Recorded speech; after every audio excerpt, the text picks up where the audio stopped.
Hello, this is Clara, but you can call me Mother, and welcome to the Mother Room. Right now with me, I have my good friend Simon, also known as Shelleyozymandias. How are you, Simon? I'm fine. How are you? I am good. I'm always having technical difficulties with my computer, so that was to be Oh, expected. it's all well and good. It's par for the course in this current climate at the moment. So I think we're all going to turn out very much more tech savvy, thanks to a certain pathogen. Absolutely. Mm. So just give everyone a bit of a background about yourself. All right, background. Okay. Well, currently my working background is in speech pathology and children with special needs. So I work in Melbourne, um, east suburbs, in a primary school setting. It's been a roster of private and public, but public currently. So that's my working life. And that's been interesting in the last month. Um, and creatively, I just got back into my visual arts. That was went to the wayside for a little while. Um, I have obsessions that just seem to spiral out, but now I'm given that I have much more time, I'm able to concentrate more on at least one subject and Mm. give it its due. So currently enrolled online at the University of New England, and it's just a not quite the Bachelor of Arts just yet, but it's a segue into it. It's the Diploma in Arts, and it covers literature, psychology, and visual arts. So that's where my time has been preoccupied at the moment, Mm. mostly. Oh, And cool. apart from that, I'm also a musician. I'm quite capable at multiple instruments, predominantly guitar at this stage.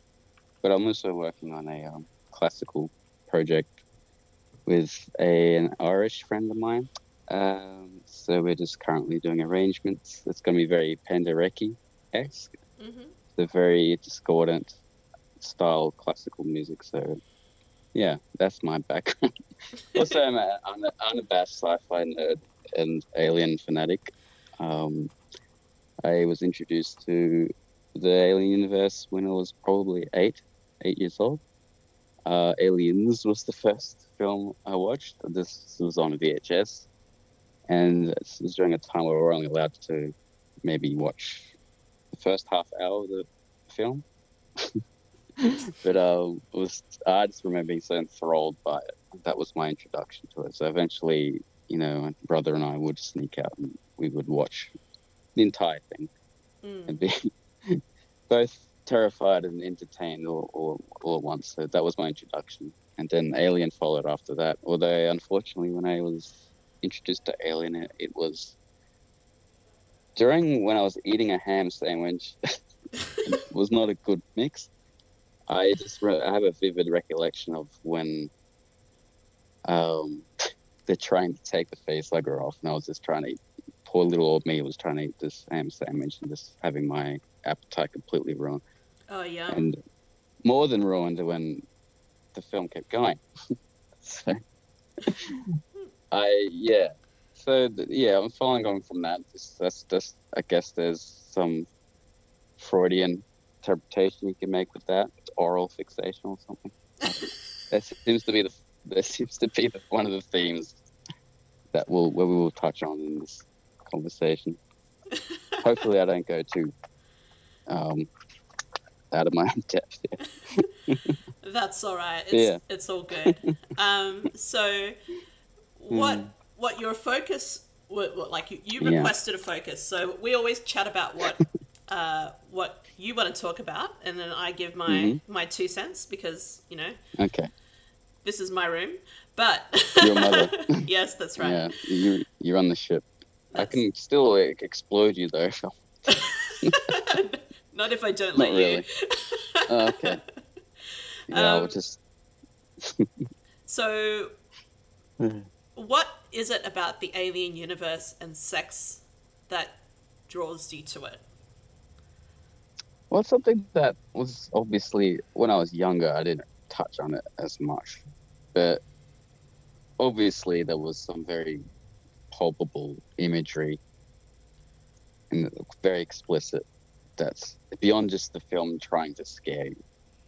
So as I got older, I was started to delve more into it, and that's when I became much more of a Giger fanatic. I mean, once I was started becoming quite obsessed with his works and what he had to say, what it meant to him, and what other artists had to say about his works, and the context of when they were produced, say, Cold War era in the 60s. I mean, one good example is his Atomic Children piece, which is one of his ink pieces, if I recall. I think it was ink, which, out of context, anyone that wasn't familiar with it, it just looked like a very cool surrealistic drawing. But as soon as you understand what it actually is and the context and the milieu it was produced in, it starts to you can see there's certain thematic through lines with these works that aren't so much predicated on the past. They're very much present and then future, which started to shift my perspective somewhat on the alien mythos and things like that. And I find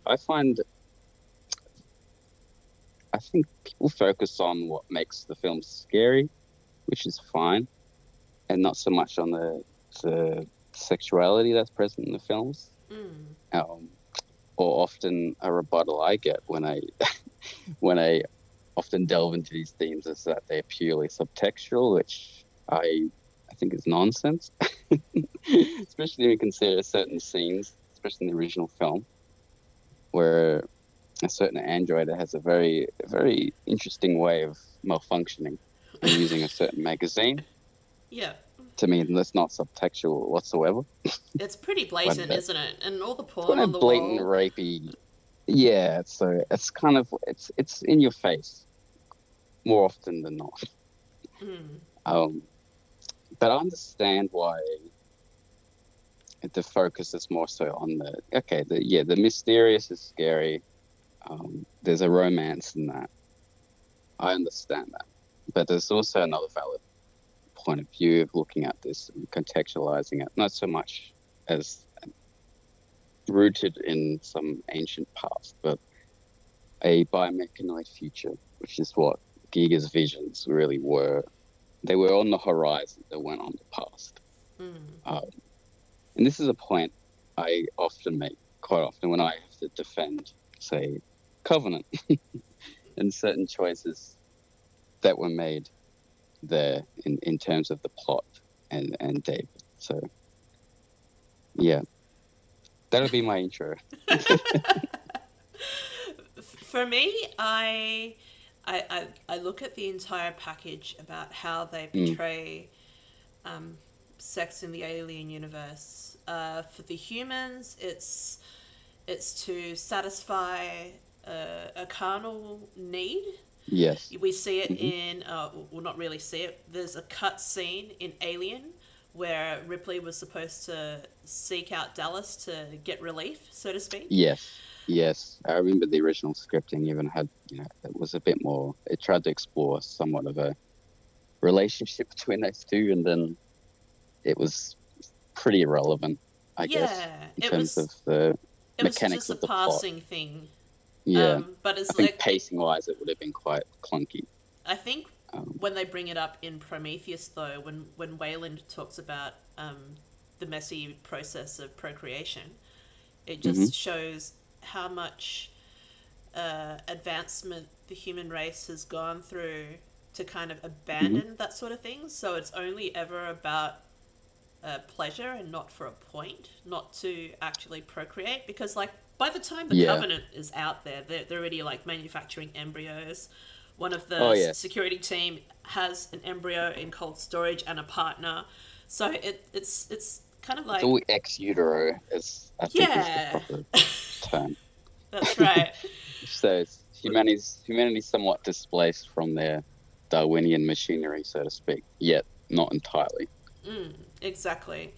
And I kind of like that. It's become one of those things like that it's just done, especially like if you're in sort of shift work or FIFO work, Hmm. if you want to call it that. Yes. Um, People don't seek out uh, long term partnerships. It's partnerships of Mm-hmm. convenience and it's kind of the same with survival as well, which I Mm-hmm. like.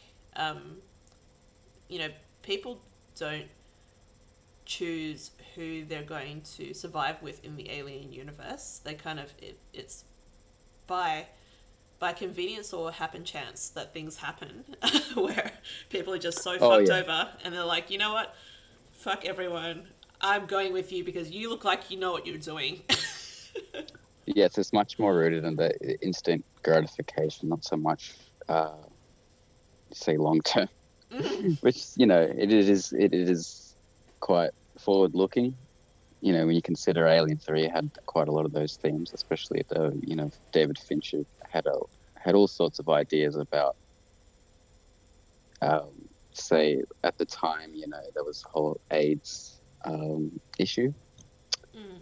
and I don't think it quite comes through to Alien 3, but it's sort of you can see what he was trying to do with a lot of those themes. I mean, if he had a bit more creative freedom, perhaps he could have portrayed that a little bit more, or went further down that road. But I saw yeah, something about that on Twitter where it said that instead of just a prison planet, like they were all like all the inmates were supposed to be like convicted pedophiles.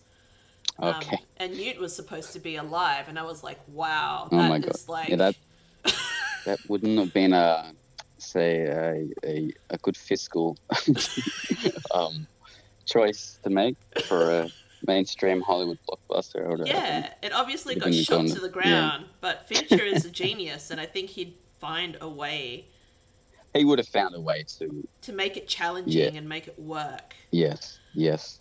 If it wasn't already challenging for the fandom to destroy two beloved characters in the first 5 minutes of the film, which that shock when I was young and saw that, I didn't fully appreciate until much later, and when I got much older, let go of that little happy nuclear family in a Lovecraftian universe somehow, and we go, you can't have both. Yeah, either it's a cruel, nihilistic Lovecraft universe or it's not, and Yeah. I love that Fincher did that, and it just makes say that funeral sequence in Alien 3 is one of the best. Not only is one of the best scenes in the Alien franchise, but it's one of my favorite scenes ever because it hits you so hard. 'Cause the level of loss is it's immense. It's a greater loss to Ripley than say her losing the Nostromo crew, which obviously she got severe PTSD from survivor's guilt. But now it's just this like she finds herself in the worst scenario yet. Mm. And I'm glad Fincher went there, because I think for the franchise to remain vital and fresh, I think you do need to piss people off. Um, Otherwise, it just becomes quite disposable. It's just another walk down the lolly aisle, is what I like to call it. And it'll give you that nice little buzz and that little high, and then it's forgotten. And I don't want that from these films. I want to be challenged. I want to be provoked. I want writers to come in, even if the finished product is not executed as well as it could have been, or there's certain flaws. So long as the vision is ballsy as far as the themes are concerned, and they just try new things, new spins on the formula. I'm quite happy with that. So it's with that I'm quite happy where they're taking David, and I'm one of the big defenders of what they've done with him. uh, Before we yes. get to talking about the androids, because like I could honestly Hmm. go on all night and Oh forever yeah, I know. about that. I would like to just cover off a few more things about the humans. Um, Yes. Idris Elba confronting Mm-hmm. Charlize Theron. No. Yes. Because, are you a robot? Yes. I remember that. I mean, I That's watched it recently and thought, you know what, it's it is what it is. But I remember a lot of groans in the audience. the But amount of I people who keep on saying that Vickers is actually a robot severely pisses me off. Like it completely yeah, went over their head that the whole point was that challenge was to make her fuck him. And yes. Yeah, it was a bit of a power play from him, I suppose. That's how I yeah, always interpreted it. same here. But if I But had to who argue wouldn't with one anyway? more It's all just open. oh yeah, oh who wouldn't is Charlize Theron. I Um, say that as a secure heterosexual male. Who wouldn't, if I was in space, who knows what can happen, but carry on. the thing is, like, okay, so let's just get this straight with everybody. Vickers is not a robot. She burnt her hand. Yeah. She feels pain. She is not a replicant either. But the whole idea of that exchange was to homage Dallas and Ripley's unseen sex scene or undone sex scene, which happened Yes. in Alien. Yes. Yeah. Yeah. I mean, a lot of it was Ridley going back to the canon of the original film and being able to just use a lot of unused elements. Um, yeah.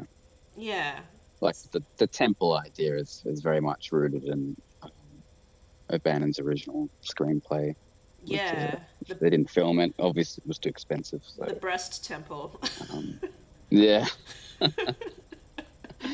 oh yeah, it was much more stone like monolithic in Prometheus, but it's then using a lot of the Dune ideas.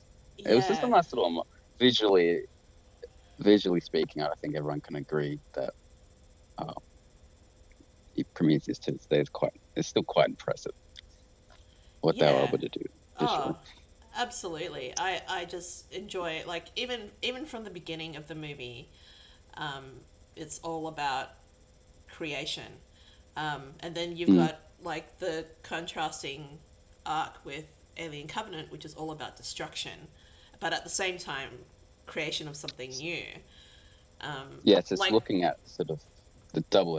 It's a double-sided coin: creation, destruction, and then mm, from you could argue, and this is something I always argue.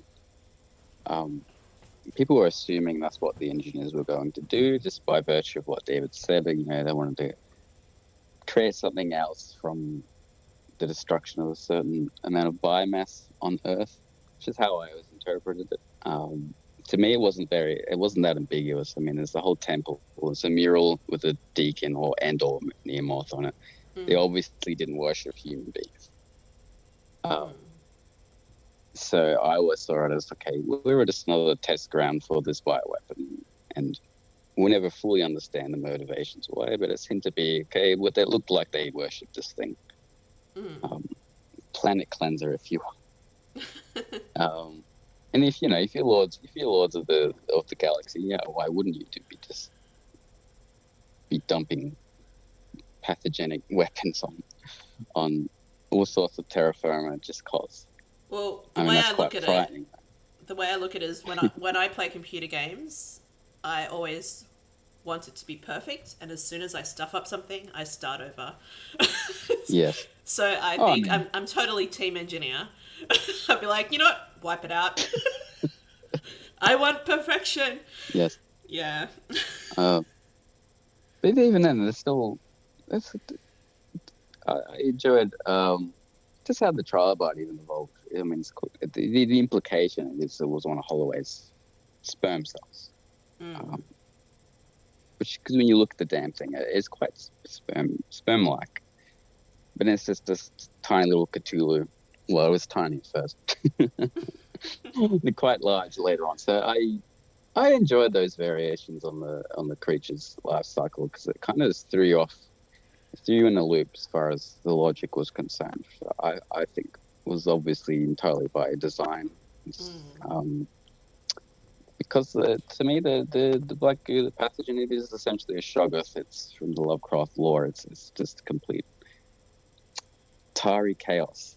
It's not supposed to make too much sense, albeit though it seems to have different effects in terms of the dose. I mean, the dose is in the poison, the poison's in the dosage, as they say.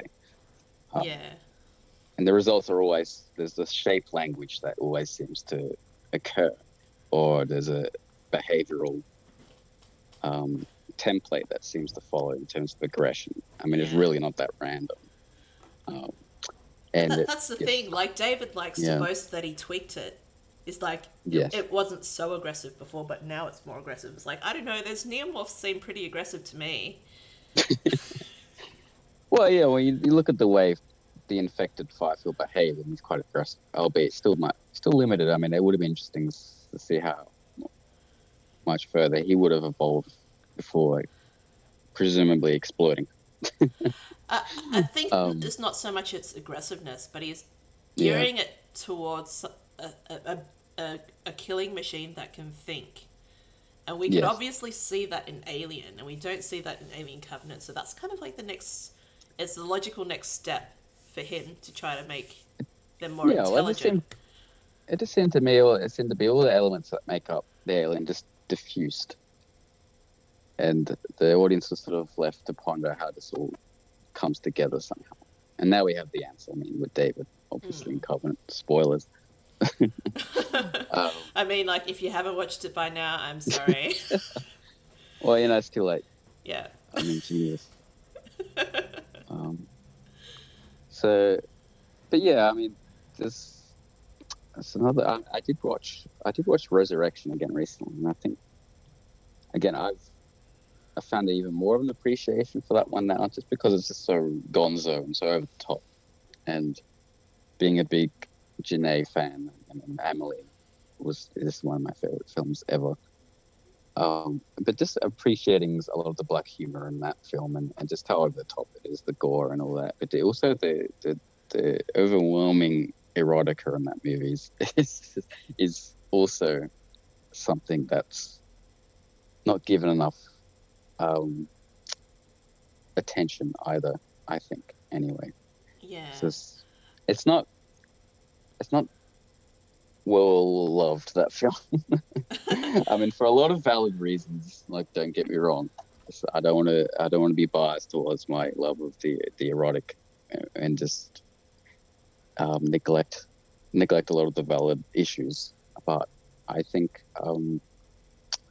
there's a lot to be said that's quite consistent with Giga's aesthetic in Resurrection, and Janae and Giga had quite a good relationship, just going over the special features. I mean, they both called one another and both complimented one another. I think, Yeah. despite Giga's comments about the aliens looking like shit, he was still overall quite pleased Yeah. He was saying, with like, what they did. I think he said the newborn was shit, but he said that the design of the aliens in Alien Resurrection were closer to his original vision, which is true.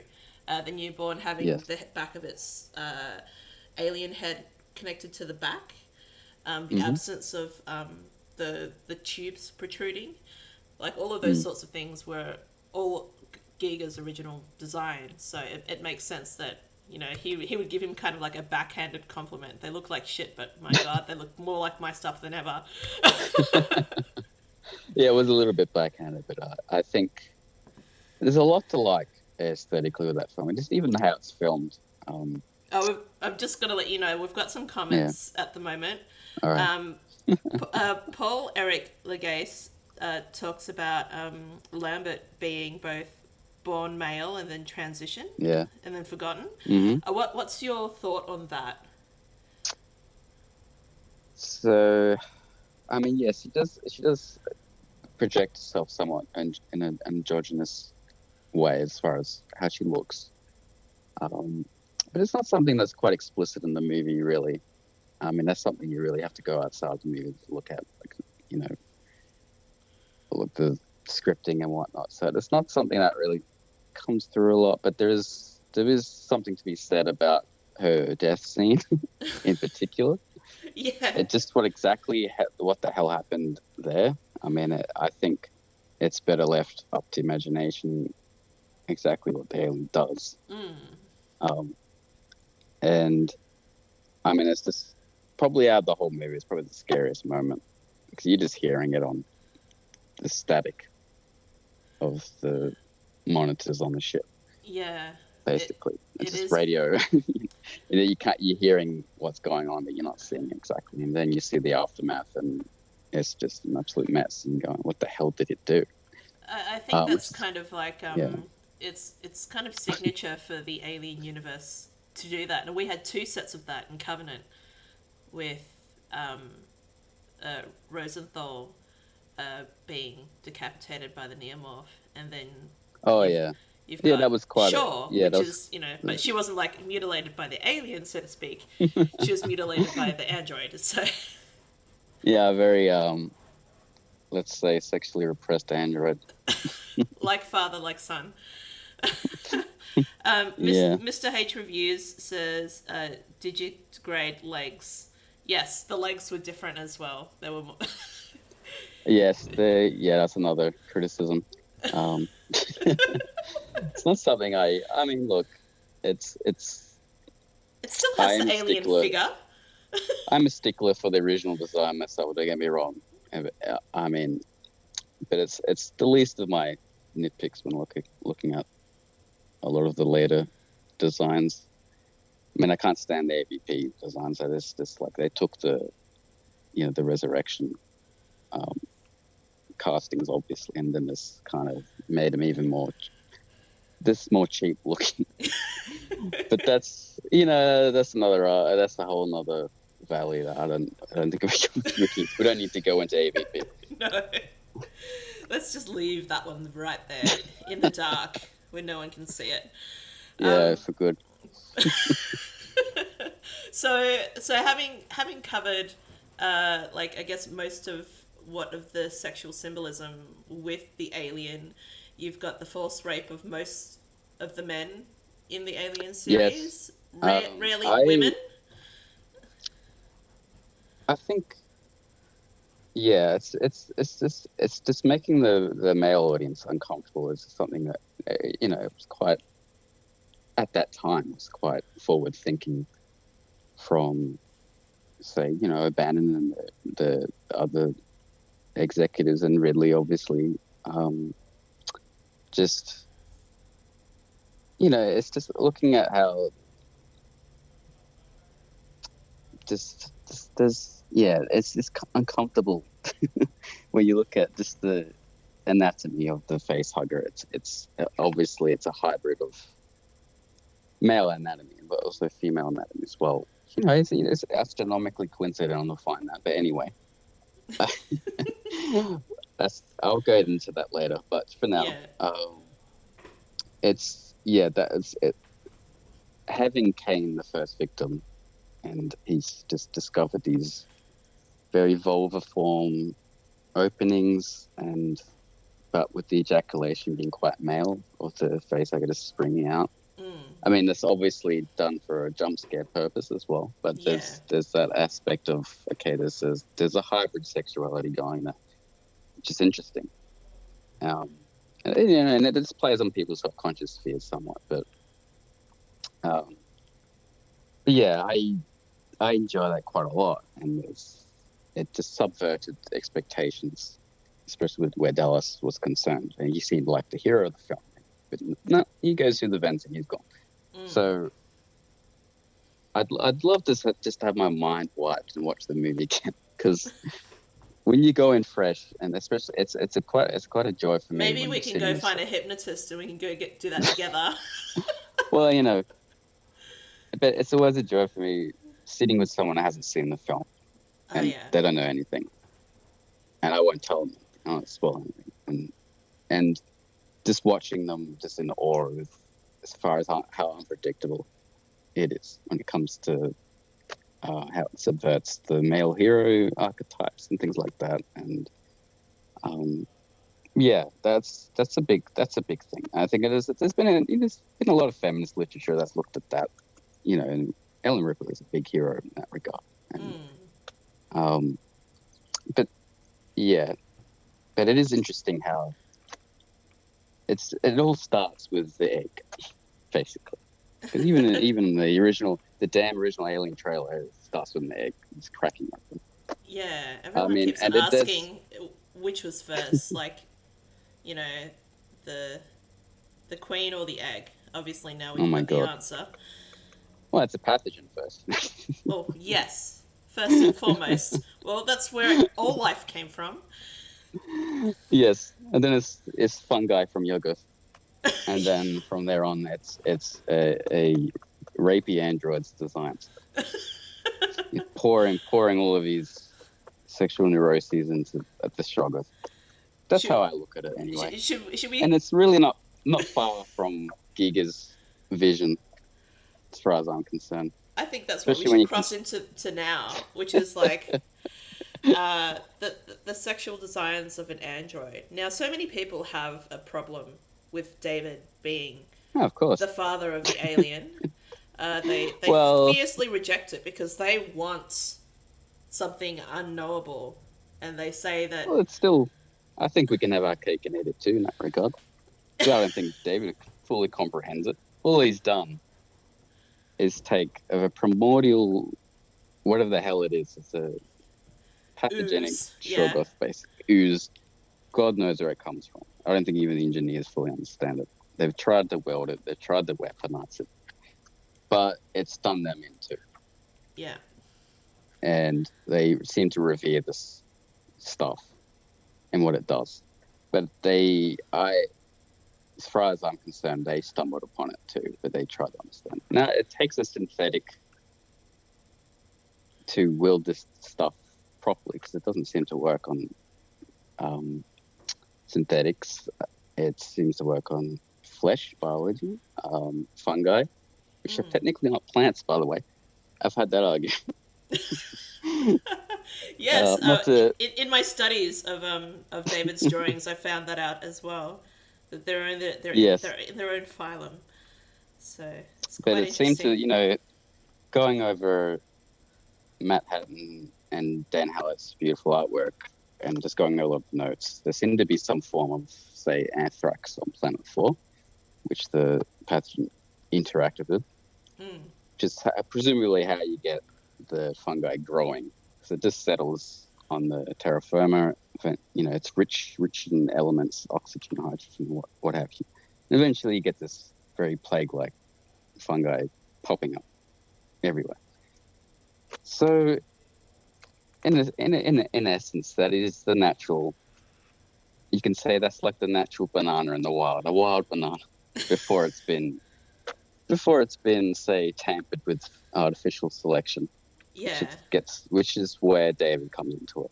Now, all he's done is essentially taken a wild banana and he's sexualized it, made it much more phallic. I mean, it's just astronomically unlikely to travel light years and find cocks and vaginas in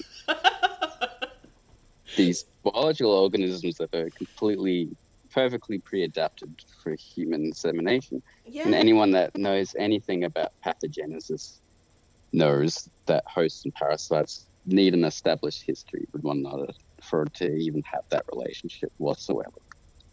So Exactly. But the there's pathogen this logic is a behind it. There's this virus. logic. Yeah, yeah. He said in exactly in his like self-proclaiming selfie video to Wayland Yutani talking Selfie video. yes, talking Yeah. about the creation of the alien and saying that he's proclaiming that the pathogen is very random. Mm-hmm. It's intelligent, but it doesn't have a path. And he's like, I Yeah. set it on the path so that Yes, it that's would his vision. be It's exactly perfect. my point with being able to have your cake and eat it too, basically, with how this works.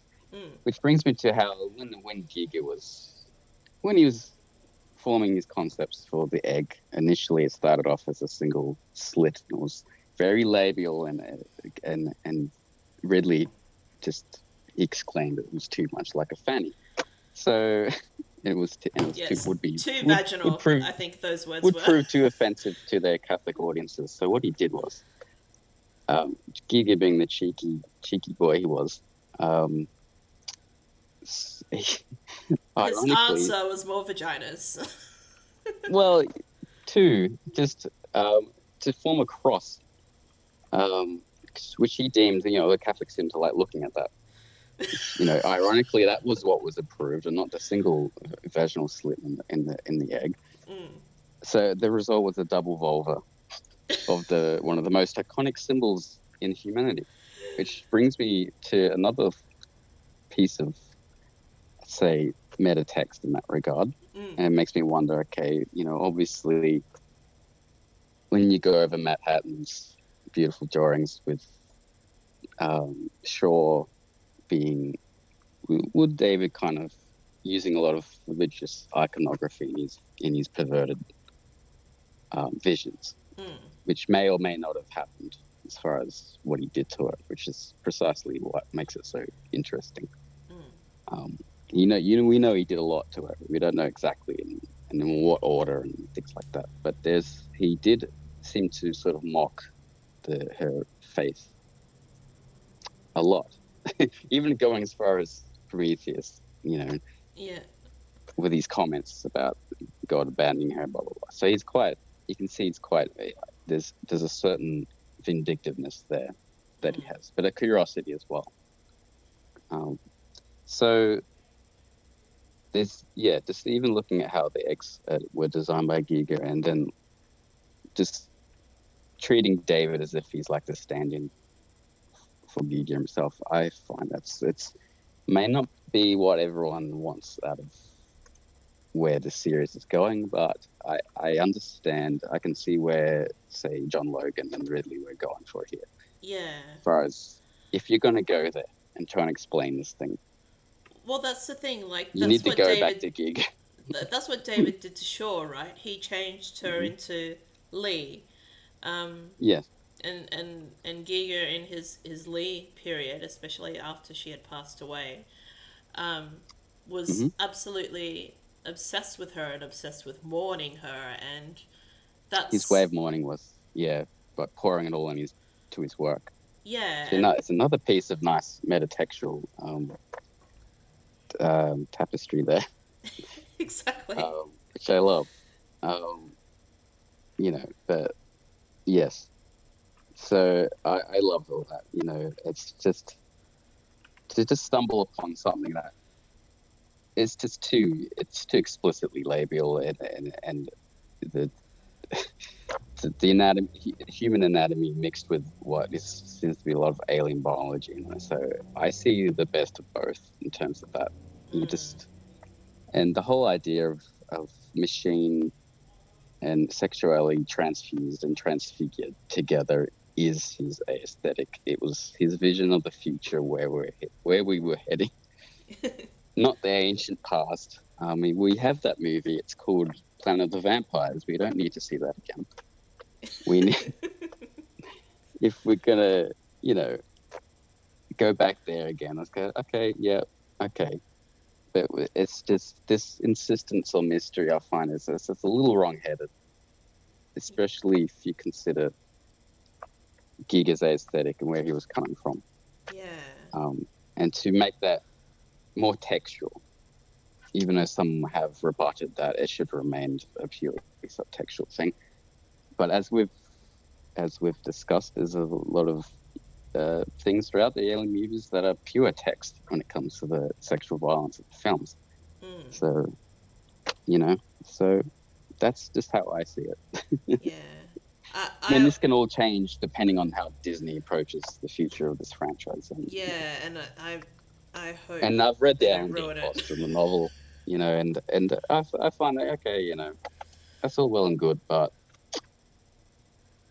my inner biologist, and as far as looking at how pathogenesis actually works, I'm no expert in this, but I'm quite informed, um, just with my uni studies, various subjects.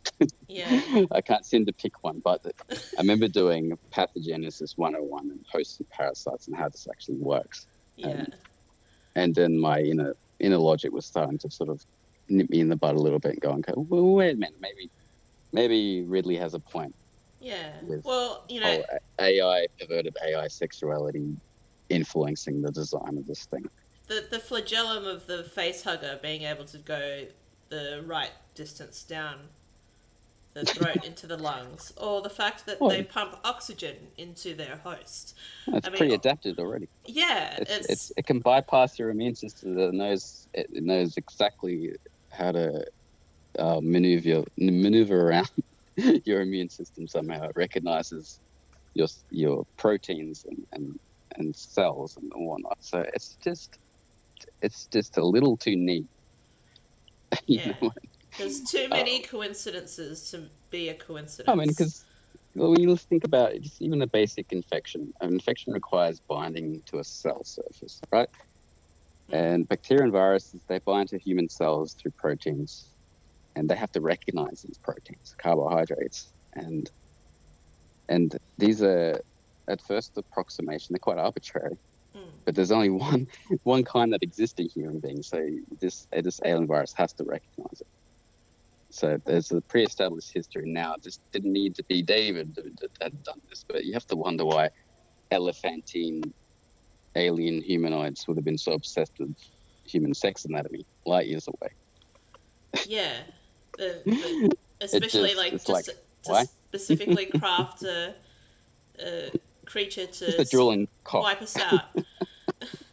I mean, like, does that mean that Uh, there are other aliens that are best suited for other alien creatures on other planets, which the that's how I engineers would have see it. I mean, seeded?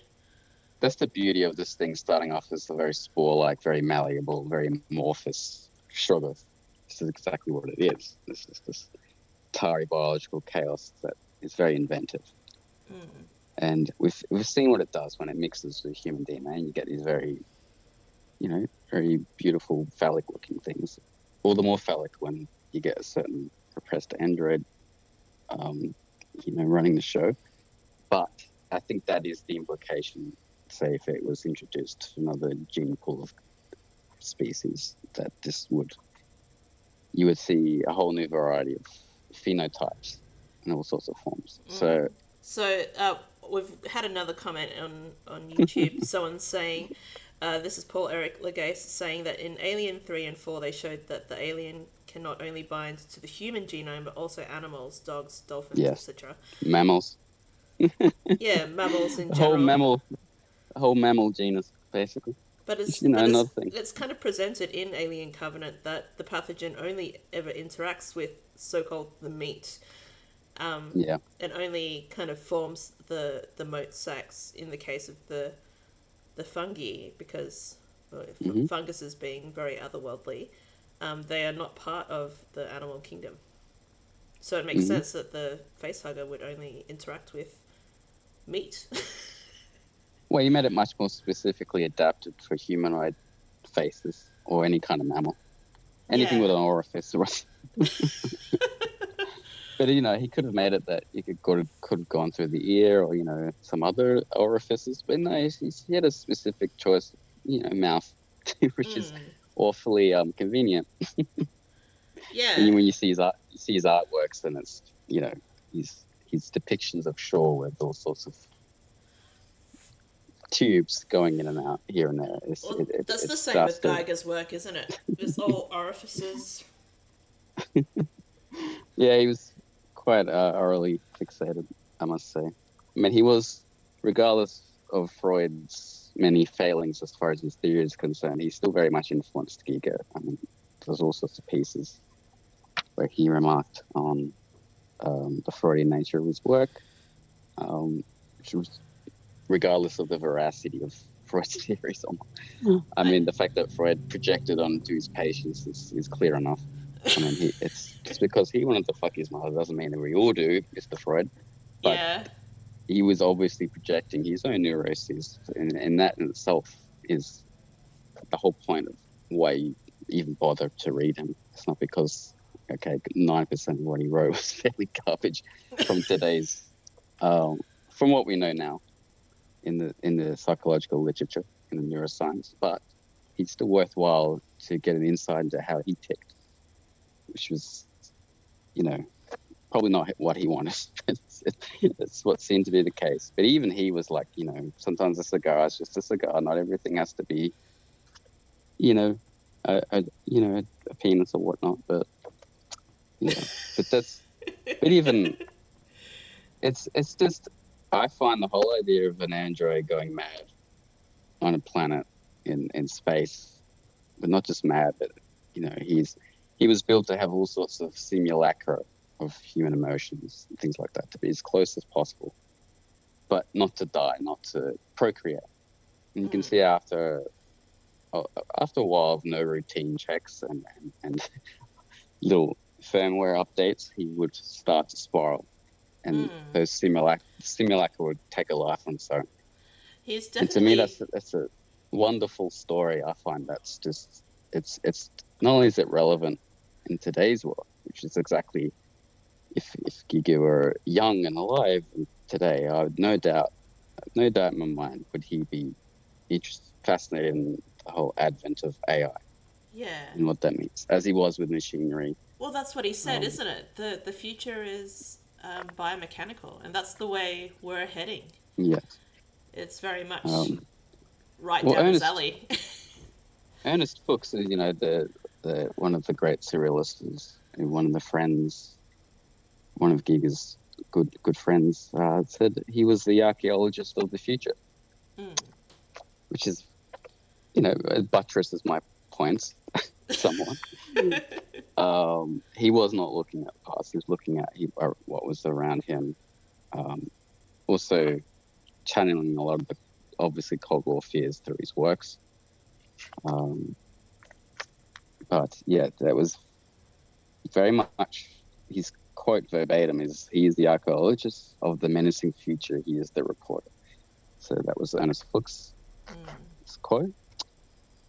And or even just, yeah, it is the dialectic of man and machine, where flesh and bone join, and sexuality and evolving, and sort of into that fluid and sort of metamorphic aesthetic is really is the crux of his aesthetic. And Let's talk about the way you know Ridley Scott decides to portray the androids in the alien universe. mm-hmm. David and Ash Yeah, apparently do not have a penis. well, that makes a lot of sense. It does, because they're so Well, frustrated. they seem to malfunction in very let's say violently incel ways, That's a good where way of describing it. Ash with these good old magazine, and David is a little bit more creative. Well, to be fair, he had a bit more time and a bit more resources, but yes, it's a very interesting, yeah, through line that I don't think gets much attention, to be honest. It's a very sexual way to malfunction. It is. Do you think he But was imitating the facehugger? I think he was. I mean, he obviously admired it, and he admired how it functioned, and its pure Darwinian nature. It's just completely bereft of any, the, the morass of human subjectivity, morality, whatnot. Just to paraphrase. Yeah, any of our failings and delusions is just pure. That's why I often joke that the alien did nothing wrong. It's just, it is what it is. It's Yeah. neither good nor bad. It's just, it'd be like going up to, I see it like sharks in the same sense. They just act upon their instinct and their programming. Their Darwinian machinery, and that's how I see it. So, but yeah, I think there definitely is um, something there, which is, there's a potential story there to pursue. Although I'm not sure if fans are particularly keen to explore more of Android sex, to be honest. On that note, I want to regale my story of having a very long-winded argument with Oh God. some girls and boys on Tumblr Oh dear. about That's your first mistake being on Tumblr. the That's a absence time sink. of an appendage. That's a Um, time sink you don't want. well, the fans on there are quite passionate, and so am I. So Yeah. they Yeah. put up Well. good arguments. They Hmm. brought up androids in the extended universe, such as Beulah and Bridget, Hmm. who are capable of having sex because they either weren't aware that they were androids, Oh, so yeah. Yeah. Like the whole or Rachel replicant idea. yeah, Mm. exactly. In Alex White's The Color Forge, Marcus is Hmm. a fully formed human-like android with also the capability of sex. Um, Mm. do you think it kind of goes against uh, Ridley's ideas of being able to It's rob the possibility of creation from the not so androids? much. It's just another take on their evolution. So it would make sense to make, say, pleasure models, but you're sort of veering more into Blade Runner territory with that, though. So I Mm. don't like to cross the streams too much between those two. Some people like to, just by virtue of some Easter eggs here and there, but I don't. I don't see that as anything. I don't think they're in the same universe, to be honest. Yeah, same. That's I keep them separate, but I can see thematically there's a lot of there's a lot of consonance there, Yeah, especially you know. So yeah, I don't see that as being conflicting so much. It's just a very specific line of androids that went wrong, and one happened to get access to some primordial Shoggoth ooze and pour all of his neuroses into it. I had to watch You know, the Walter commercial so many times to point out that there wasn't a penis on there. oh God, that would have been a fascinating conversation. I wish I was Uh, there for that. See, I've I got always assumed that they had the meat and tackle, but it was essentially useless. It was just there for ornamental reasons. well, apparently in David's drawings, there's actually a page where David talks about his anus being present, but like there's this river worm that is kind of searching for Oh an opening, God. and Ah, yes. it's a fake opening, and it's kind of Hmm. confused because it's expecting something, but there's nothing there, and it's like, Just oh cold. There's no warm blood there, mate. well, there's nothing to Yeah, go for. I'd love just to see that an illustrated novel of his 10 years on Paradise. Just but keeping it sufficiently vague when you want to sort of leave things open a little bit. I just would love to see that. Just what he got up to, his little deep sea diving adventures, and because it's 10 years, geez, it's a long time.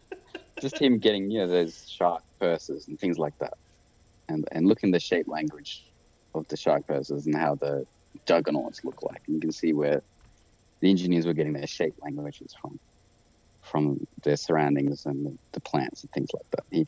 He just happened to go a little bit further as far as being obsessed with his penis envy.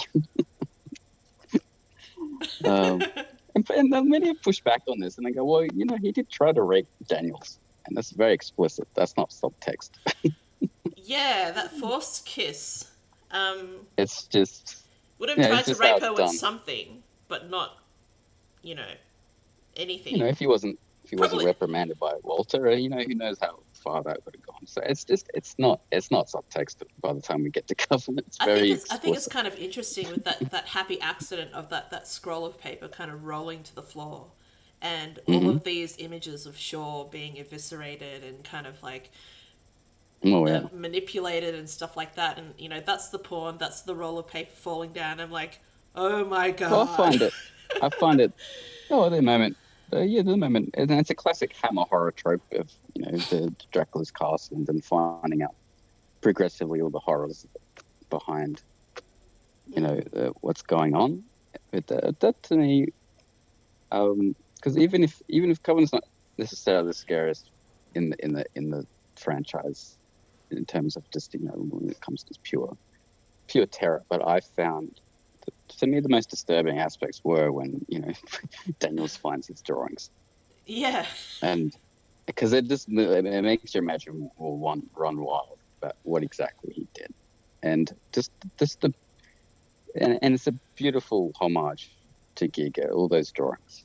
And I can't praise Matt Hatton and Dan Helen enough when it came to that. It was just pure labor of love on those Oh yeah. by those two. Absolutely. And And in tipping the cap to the master himself and using David as literally as the stand-in for him, for Giga himself. And I find that no matter where the series ends up going, I find there is so much merit there, and even people that didn't care too much for the film still end up buying the drawings, the book, yeah.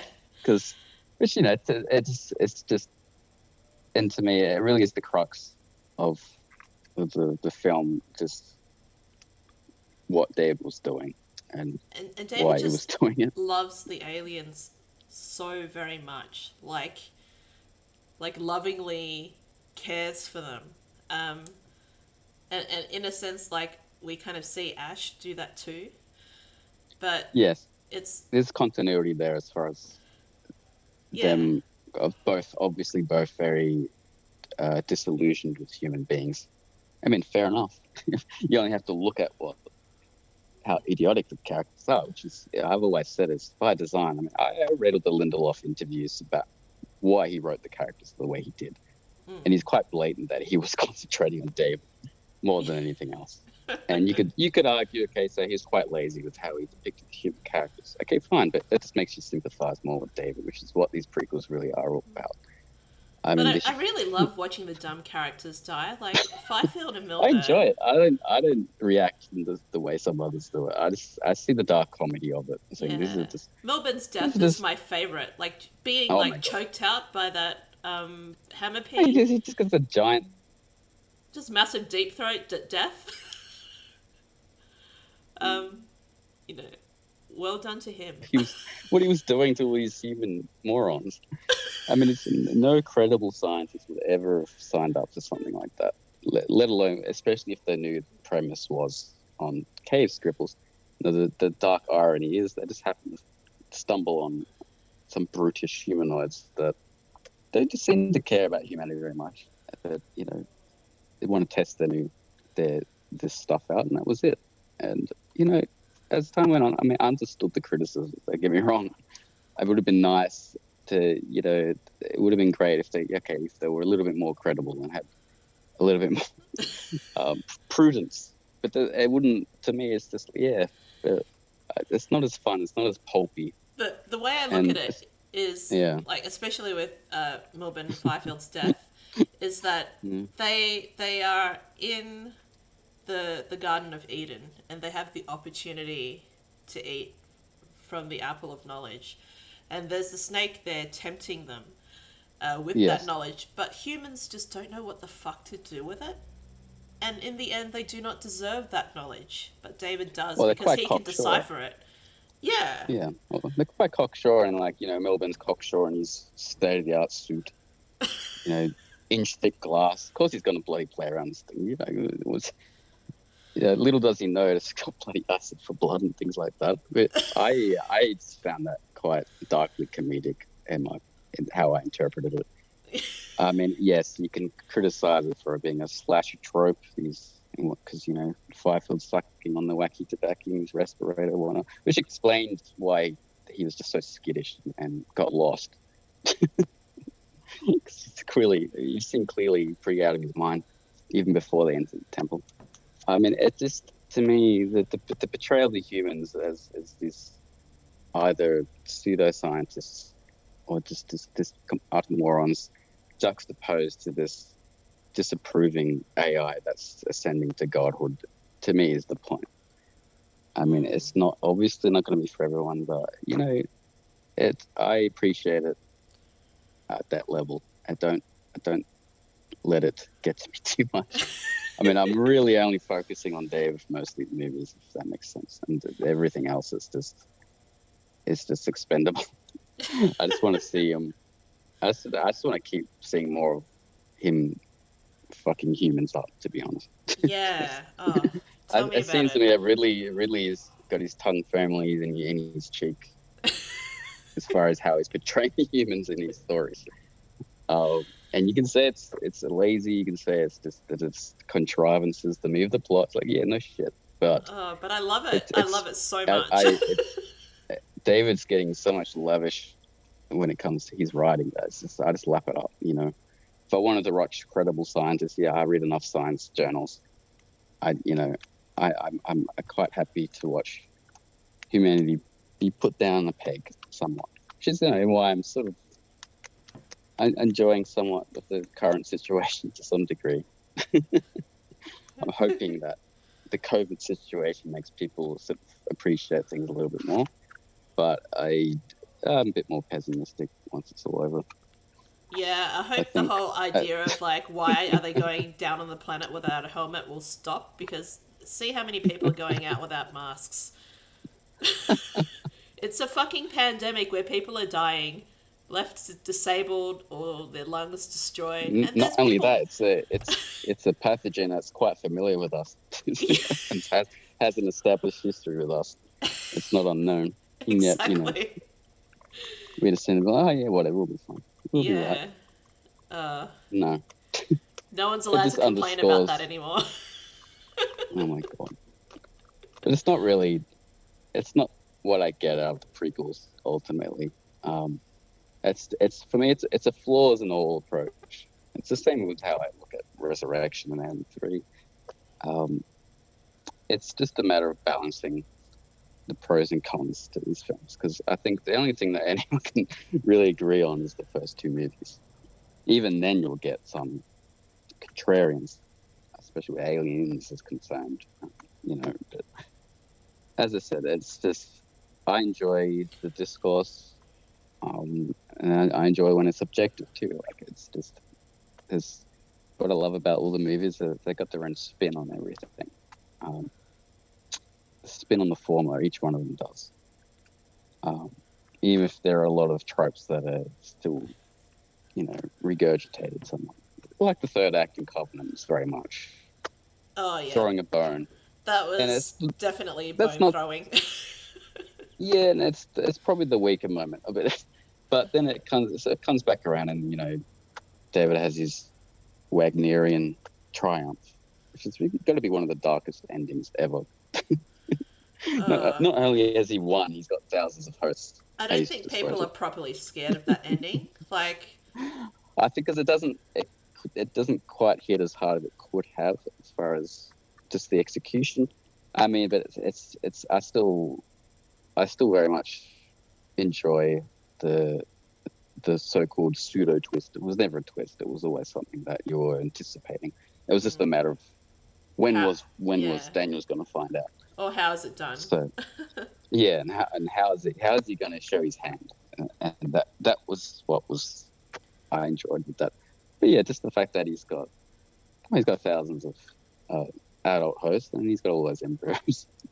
just the imagination runs wild with where he's going to go, and it's very obvious he was alpha testing the Praetomorph biocoinage.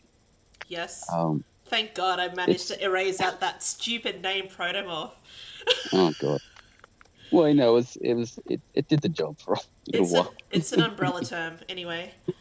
There'll be more It was. names. There'll be more movies. There'll So be you oh, know. there'll be plenty. Well, hopefully anyway. More creatures, more evolution, things like that. More on that. Not just bone throwing. I want more uncomfortability amongst the fandom. That's what I want to see. I want Yeah. more fighting, more arguments. It's good, Oh, you know what? Like I've never seen a interesting. movie. Yeah, exactly. Spark so much passion, either hatred. I mean, like Oh, it's fantastic. we wouldn't all be talking about it. I wouldn't have met you if it wasn't for Alien Covenant. Yeah. So you know, I'm just grateful. I'm grateful that Ridley's still kicking. To be honest, yeah, I mean, he's well into his 80s now, and he's. It's gonna be a sad day when he passes. I don't want to think about it, but yeah. I think there'll be a lot of retrospectives on his work, even his lesser works, even, and there'll be hopefully people will be able to separate wheat from the chaff more than just engaging in negativity bias, which I see a lot in certain forums and certain podcasts, which is quite frustrating. I, The I negativity bias in general. I think the problem with that is people tend to fall into this rut of like, I know what I hate, and that's how they find friends. And honestly, that's Oh, it's communal reinforcement too, which is fine. yeah, I find my clique of weird eccentrics. They're obsessed with Android sex and Giga, and others have their own little cliques. So it all works out in this weird family that we all somehow get along somehow. yeah. Well, I don't know. Like I find that the people who do more to create content and to foster conversation do better. Um, Well, anecdotally, I found that to be the case with it. Visual artists seem to be a bit more. They, I find they're just better at separating the wheat from the chaff, not just looking at the chaff and then just throwing the baby out with the bathwater. That one. It's like no, I just don't accept that. Even that's why I'm quite forgiving of Resurrection. Even. It's like I enjoyed that movie quite a lot. I'm well aware of the issues with it, but there's a lot to savor even in that movie. I mean, and I'm not including AVP for my own reasons, but even the very first AVP, there's certain elements that I enjoy, like Lance Henriksen. I still think he acted the hell out of that in that film. I mean, I've always enjoyed every performance he's ever done. So even with that, I can look at something and go, oh, yeah, I enjoyed that about it. oh That's as man, far I as I love go. Lance Hendrickson. I love Bishop. He's amazing. Oh, that's another point I was going to make about, obviously when James Cameron was filming and wrote the story, he wanted to make the audience a little iffy about him. So when they were not quite sure where his loyalties lie. And there's a good scene where he's looking at the face like he's entranced by it. And he seems to be in a daze. Um, you know, and when he's asked if there's anything he needs, and he's just kind of like you befuddled. He's just mesmerized by this creature, which I find it's fascinating why Yeah. he'd be so obsessed with this thing. And in my view now, like Covenant seems to contextualize that in a way that maybe androids see something in this thing that human beings do not, which would make a lot of sense now. But that's just another little nice little bit of thematic continuity. I find retroactive, Yeah. but nonetheless interesting. I think it's definitely. I mean, there's some people that don't want more androids. Or they don't want that to be the emphasis of these films. I mean, that's fair enough. All things in balance. I mean, I do enjoy very good human characters. Don't get me wrong. Um, I think performance-wise, the Covenant had some great performances, and that said, it to me these movies really are about the the androids really. Because it's not only is it relevant in today's world with where everything is going, with what Elon Musk, what his aspirations are with his Uh, Neuralink and whatnot. do, It do you seems to think he be is a Wayland? he could very well be maybe. Yeah, I think he's definitely fascinating the way he processes. I'm pretty sure he's got Asperger's or something. He's on the spectrum, just Oh, he's on by something, virtue. that's for sure. He's on something.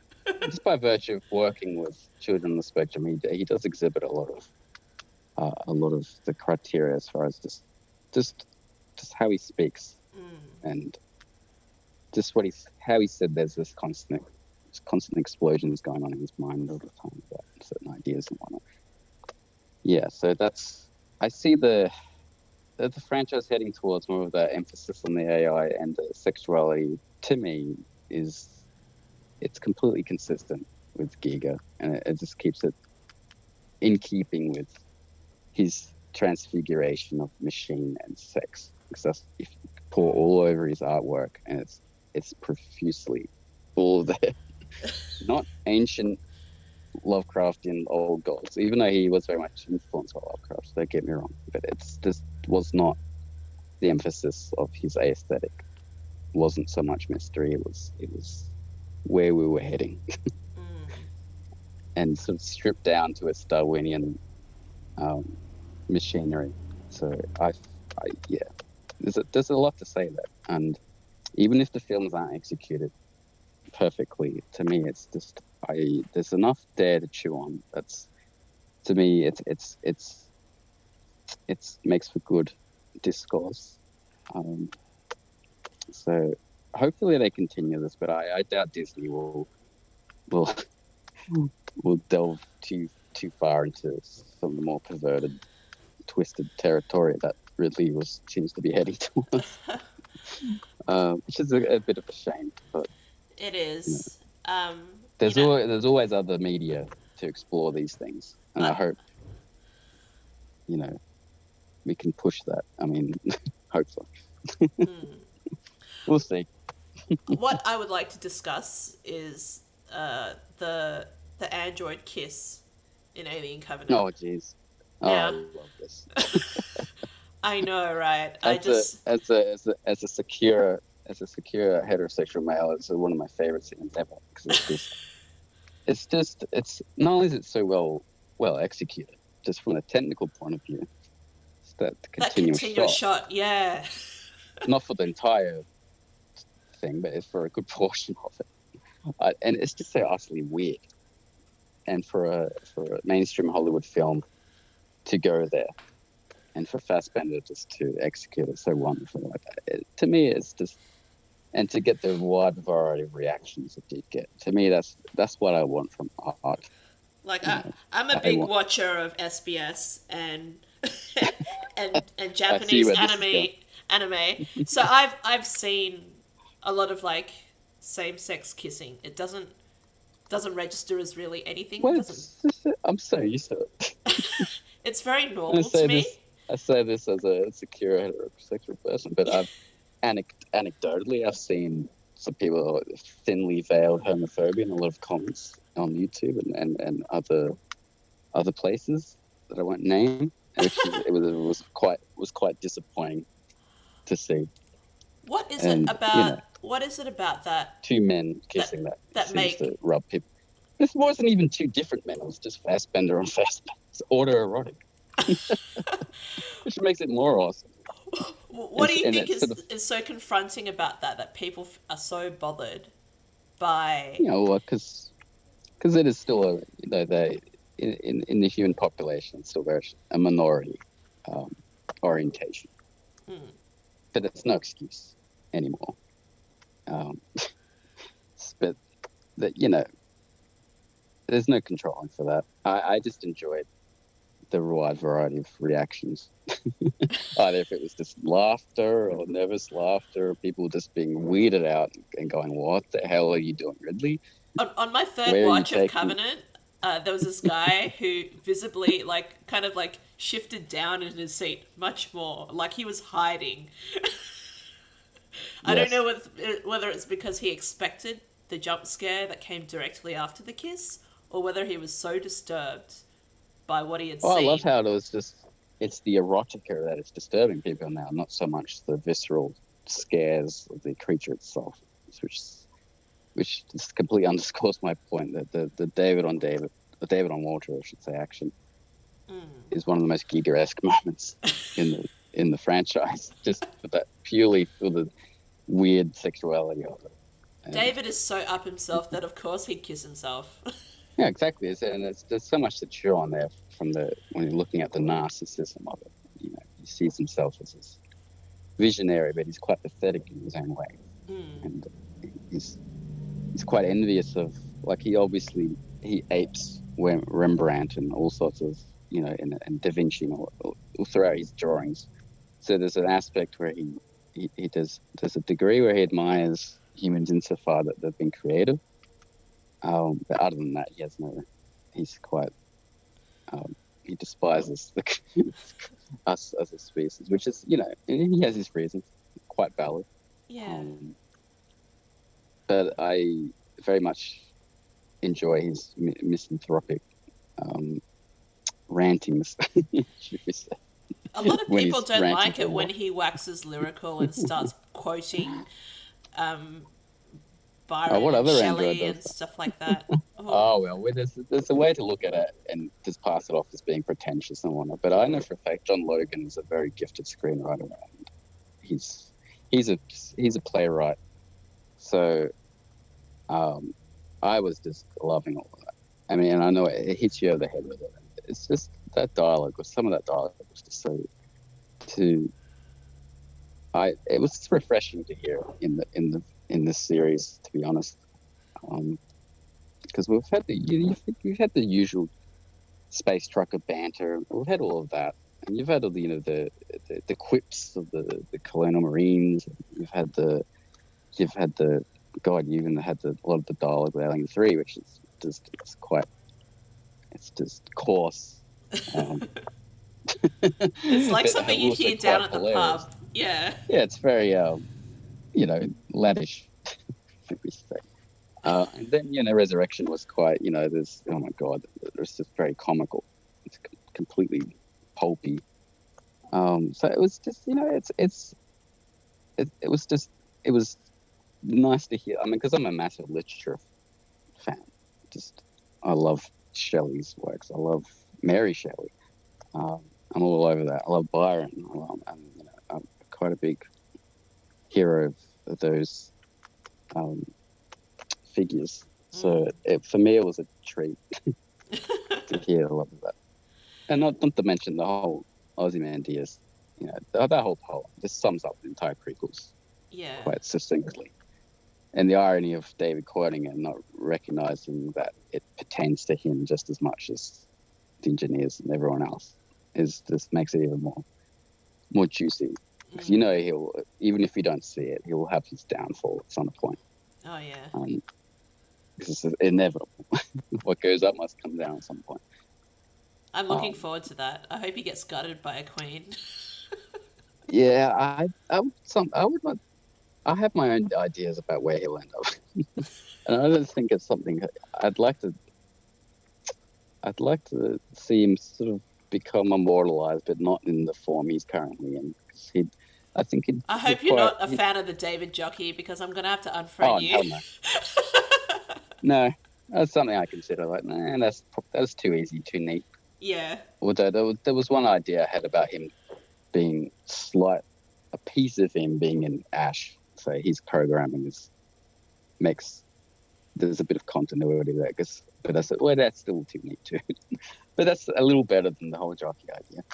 Um, but seeing Ash get decapitated and killed by fire would be a nicely poetic way if it is actually part of him is actually David. That would be a hilariously full circle way of him to end. He's already been decapitated before, and then to die by fire is it's quite. Yeah, it's very Promethean end. That was another thing I pondered. But you know what? Maybe they should leave it where it is, and the fans can interpret it Mm. however they want. As far as his authorship's concerned, because there's another valid point of view that gets brought up quite a lot. Yes, Ridley insists that he's the creator. Like, yeah, no, I'm fully on board with that. But at the same time, he does get the authorship of Ozymandias wrong. He has some screws loose Yeah. there. So there's a little bit of an unreliable narrator with him. So That's the it same leaves with some Satan in weird Paradise wrinkles. Lost, right? Yeah, Like he yeah. thinks he's all powerful, but the only reason why he has power is because God gave him power. And it's the same with David. He's kind of stolen this power. He's It stolen doesn't this belong tech. to him. Yeah, he's just made him more penis, and that's what he's done. He thinks he's great.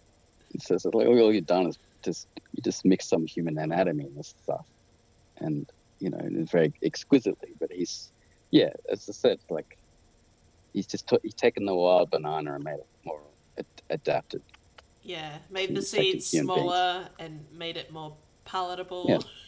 and this in a certain way a little less efficient, which is interesting because it really does underscore that it's his neurotic designs that he sees as perfect. But Mm. from our point of view, we'll go, well, the spore delivery method is a little bit more widespread and efficient in its own way, which is yeah. So it's just I find that there's just so much meat to chew on there that it is nice to find other fans that sort of go into that a lot more than just complaining. There's just only a couple of people that I quite enjoy talking to about this sort of stuff, which is like you, Connor from Prometheus by Minute, soon to be Covenant by Minute. So everyone stay tuned for that. Interesting.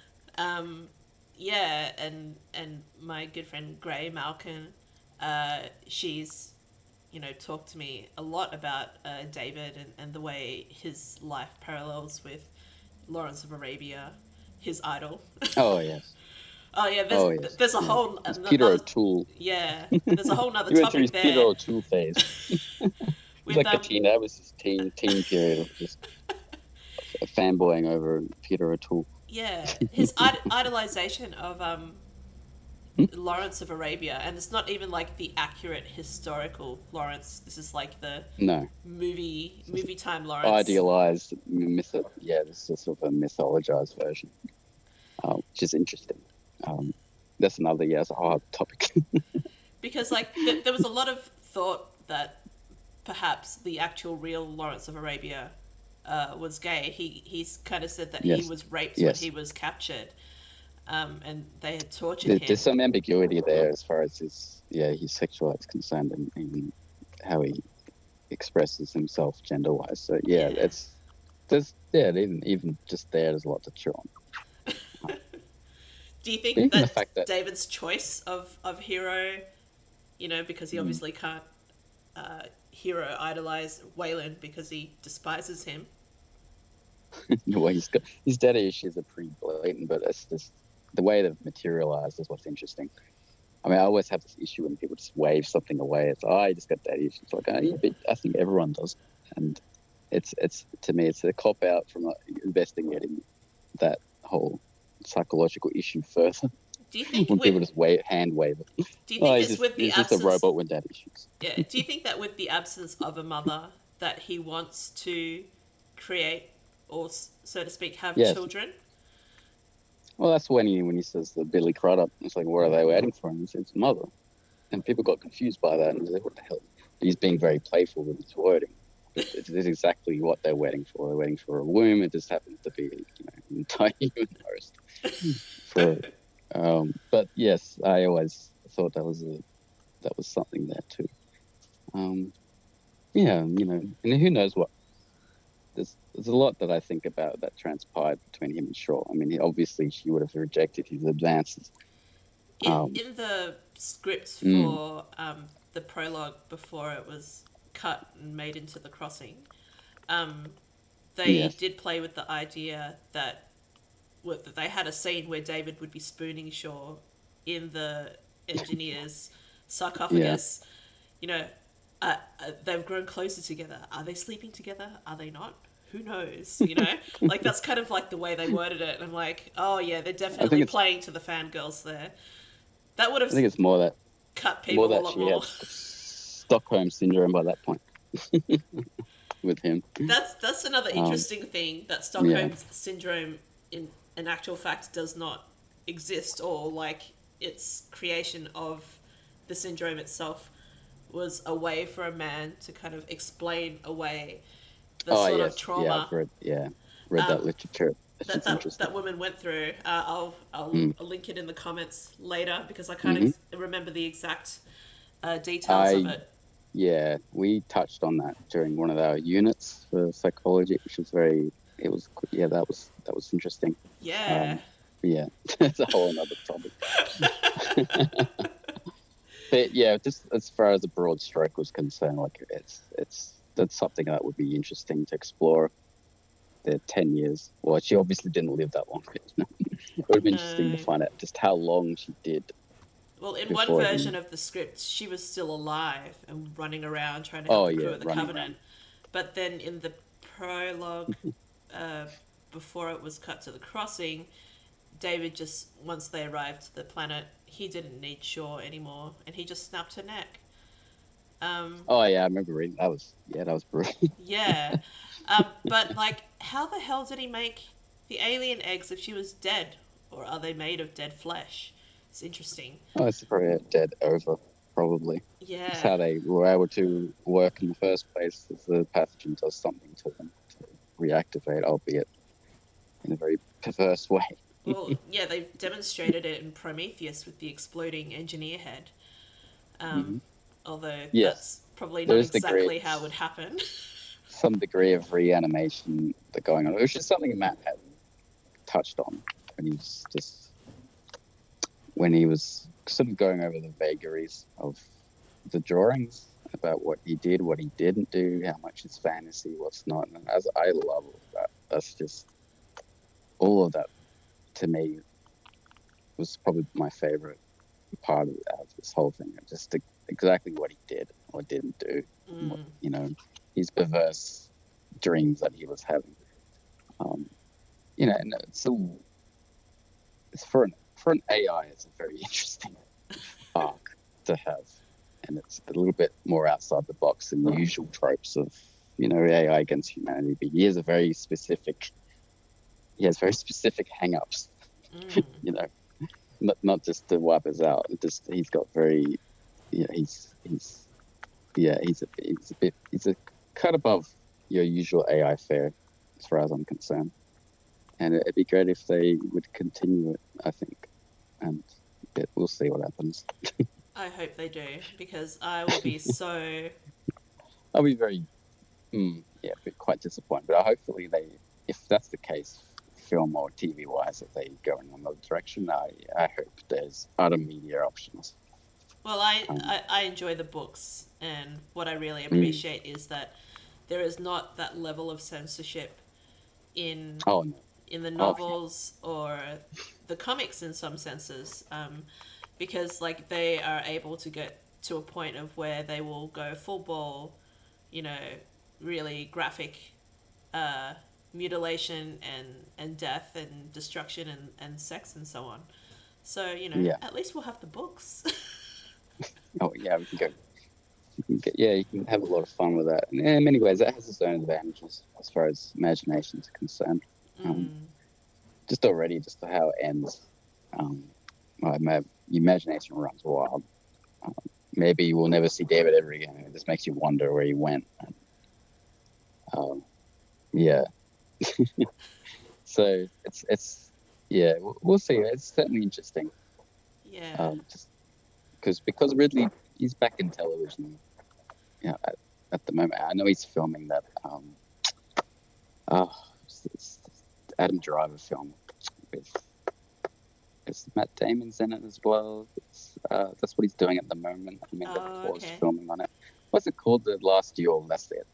He's Yeah. doing that at the moment. But he finished up Raised by Wolves, which is that science fiction series. He only did two of That's them as well. he did two. He directed two, which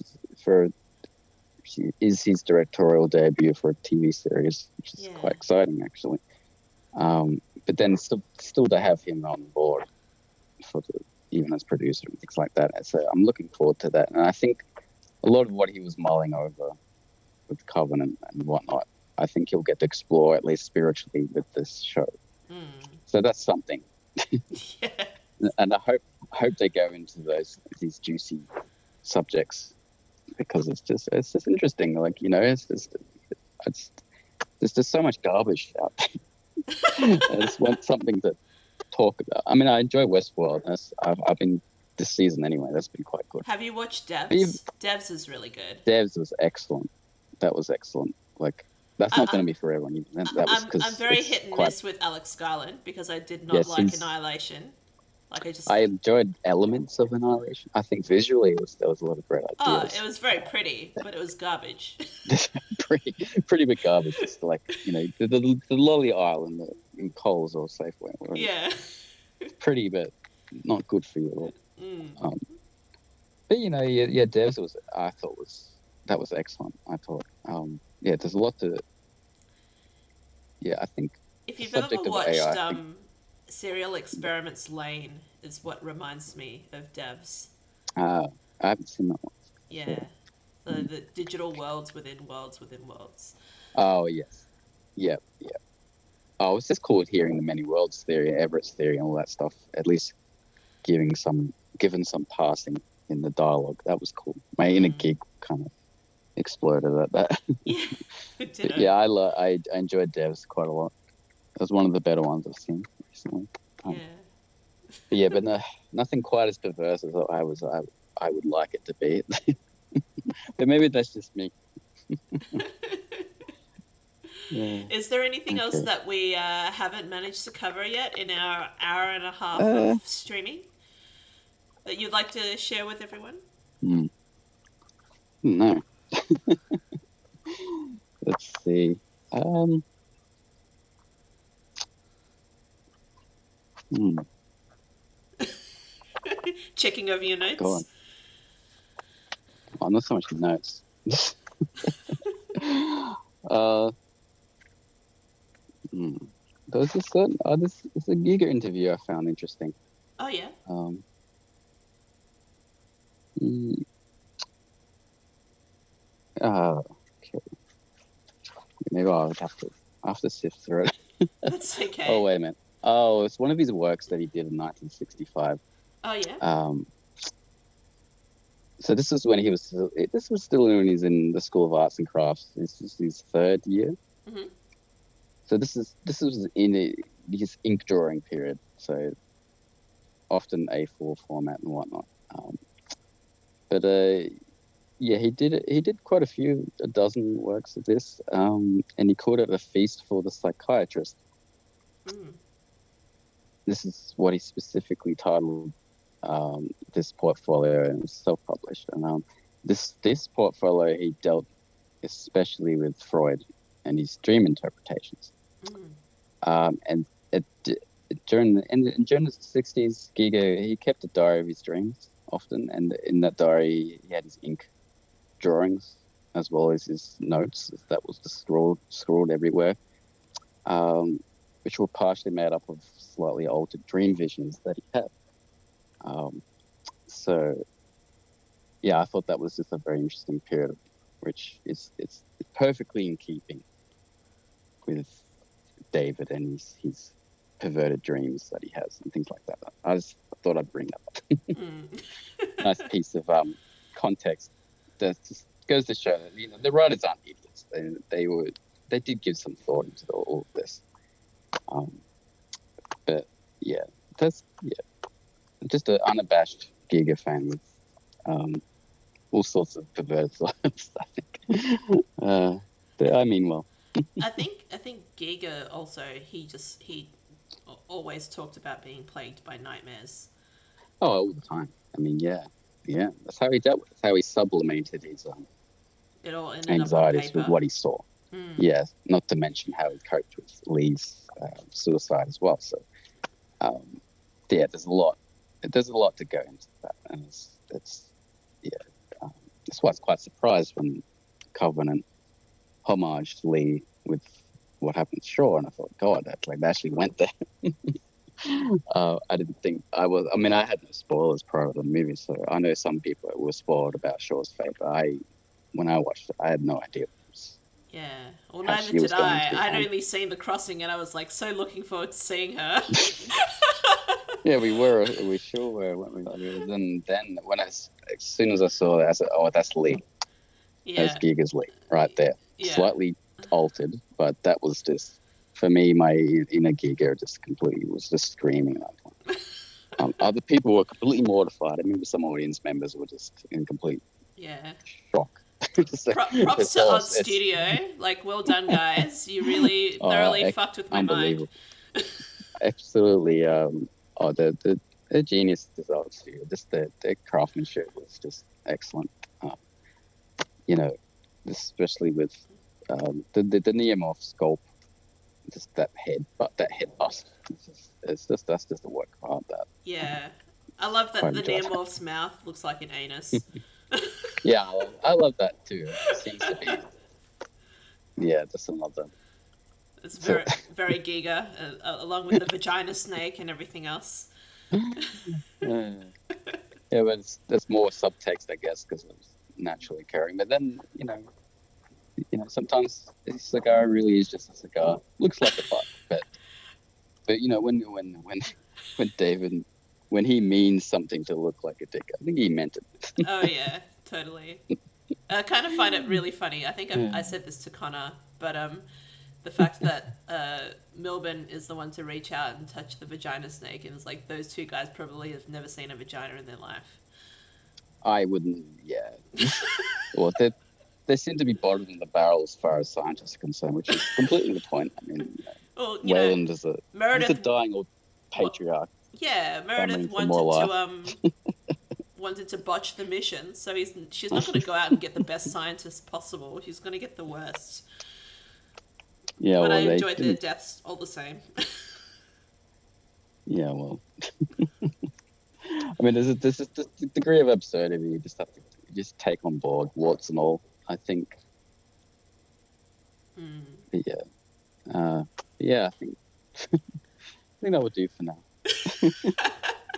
Covered a lot of territory, I think, but yeah, Yeah. I just implore people to go over and buy. I know Giga's those books are quite expensive. I mean, I got all of them. I got the Erotomechanics, this Necronomicon book I got, and the retrospective 1964 to 1984. I got that. So Taschen's I'm for released every a fan to go over those yeah. books properly and just yeah.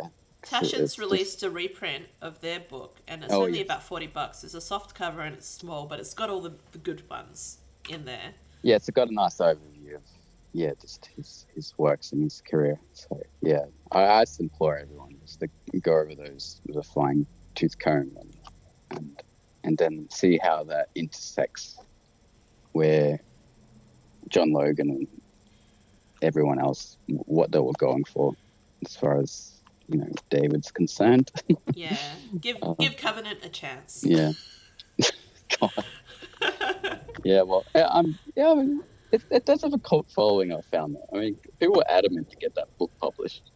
Yeah. And that wasn't a sure thing at all. And I was just kind of like, come on, it needs to be published. It needs to be published, and I'm so glad it was. Not only was it published, I mean, it came in this beautiful packaging, silver packaging. I was like, wow. So Yes, I it's think, gorgeous. I can't stop touching that the book box for that. it's just fan power to get gotten that made. Yeah. But I just love how that's even when you start that book, it all starts fairly innocently as botanical studies, and then progressively gets more perverted Yeah. and nightmarish. Which that book is it's a masterpiece on its own. Like it probably is the best for me. It probably is the best thing to come out of it. And that's just testament to. I'll keep saying the names. I think they're the unsung geniuses of the prequels so far. Those two Australian lads. Very Yeah. proud. And they're so nice and down to earth and great to As a chat fellow to. visual artist, we're very much grown from the same tree as far as our influences are concerned. Yeah. That would have been a dream to come true, just to work 10 hours a day doing drawings. That's just not just drawings, just homaging the master himself. So that yes, so full props to those two. You should have another interview with those two and see where they're at. I saw Dane just recently when Oh, I okay. went to Sydney. I did speak to him recently, actually. I showed him some of my works, and he was quite impressed. So it was nice to get That's his tick of cool. approval. I know some artists we can be quite competitive with one another sometimes, or but I think it's nice to be complimented. Yeah, absolutely. I spoke to Uncle Matt, I think, a couple of weeks ago. Uncle Matt. About a week ago. Yeah, or a couple of days ago. I reminded him to post his birthday cake on Instagram because he'd Oh, okay. forgotten about it. He sent me photos as soon as he took photos, like a year or two ago. And I was like, don't forget to post that. And he's like, oh, yeah. Oh, that's nice. Oh, I just love to. I'd love to sit down with those two guys in person and pick their brains, but Yeah, they're quite well, busy, I think. once the pandemic is over, I think Dane plans to have another art exhibition. You should fly over Oh, to Sydney excellent. with me, and then we'll go bug him. Yes, we'll go. We'll go bug him. I see Yeah, what you did there. We could go to like Odd Studio and Yeah. bug them too. Yes. Yeah. I mean, I think that I think they find it's very flattering. Sometimes I feel like, God, I hope I'm not annoying them anymore. Just petulant little fanboy nerd that keeps poking them.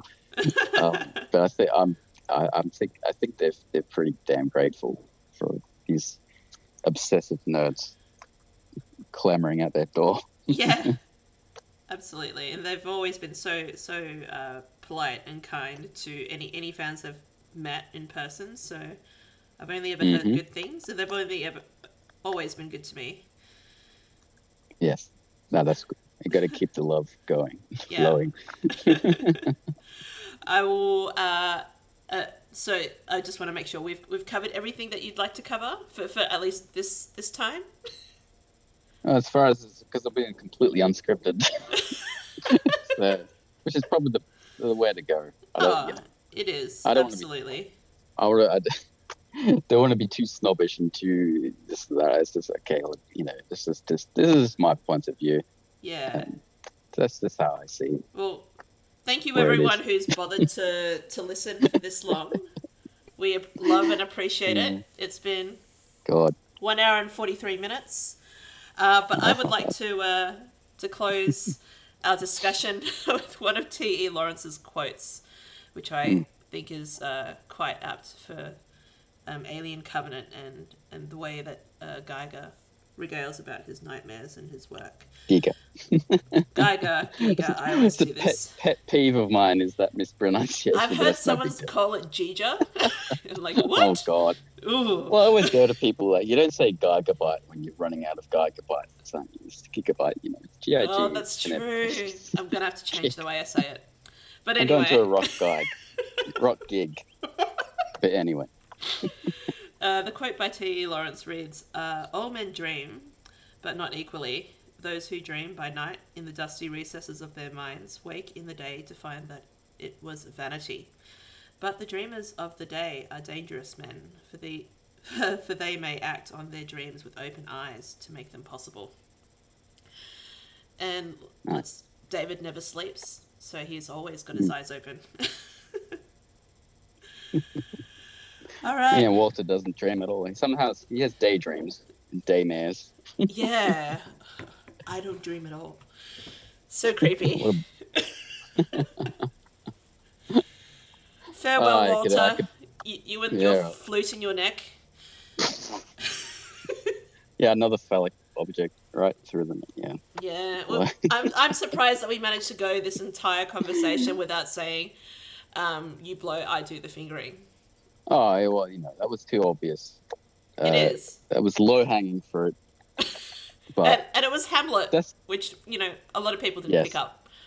it was Hamlet. Yeah, and yeah, John Logan being the playwright he is, I can see everything he was pouring into, which is I'm so keen to hear an interview from him, but he's quite private. He doesn't do Mm, interviews very much. He's on the Blu-ray, and then he's a brief appearance there, but he doesn't seem to pop up in media too much. Um, yeah. Unfortunately, Michael Green is not yeah. very receptive to interviews for Covenant either. He's quite Uh, quite abandoned that.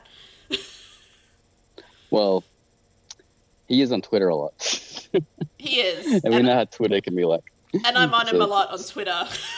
um, Twitter's more a quagmire than a good productive time. That's true.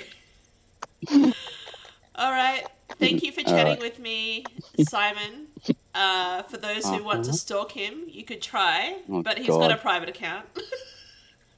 Yeah, I have to pre-approve. Yeah, but feel free to leave comments and criticisms about this Oh God. conversation. Oh, Um, meandering, I should say. God, yes, can't even talk. It's been a long day. it has been. And, best of luck Yeah. surviving the rest of the pandemic. And for those who don't know, like, Simon actually lives in the same city as me. What are the odds that I've met so many Alien fans? Like Scott Middlebrook, who consulted for the Weyland-Yutani report, Tristan Jones, who's done Aliens Defiance. Then I've got uh, Good old Tristan. Yes. Philip Wozolziak, who Well. who does Hideous Plastic, the website, And then we've got James Chapman, who's one of the alien collectors, and then we've got you as well. I mean, like, there's just Victoria is just bursting with alien fans. It's fantastic. Yes, we're around. I will see you, I guess, on Insta. Yeah, I guess. For now, anyway. We'll see Yep. how everything pans out. So yeah, interesting times. Yeah, definitely. Uh, to, Okay. to everyone out there, stay safe. Don't touch your face. Wash your hands, and stay 1.5 meters away from everyone. Okay? Yes. Yes, and sometimes it really is just a cigar. It's not all penisy out there. Yeah. And wear That's a my send off. and wear a fucking mask. Stop being a pussy. Oh my God. Oh Jesus. Yes. Yes. All right. This is Mother and Simon signing off. Hmm.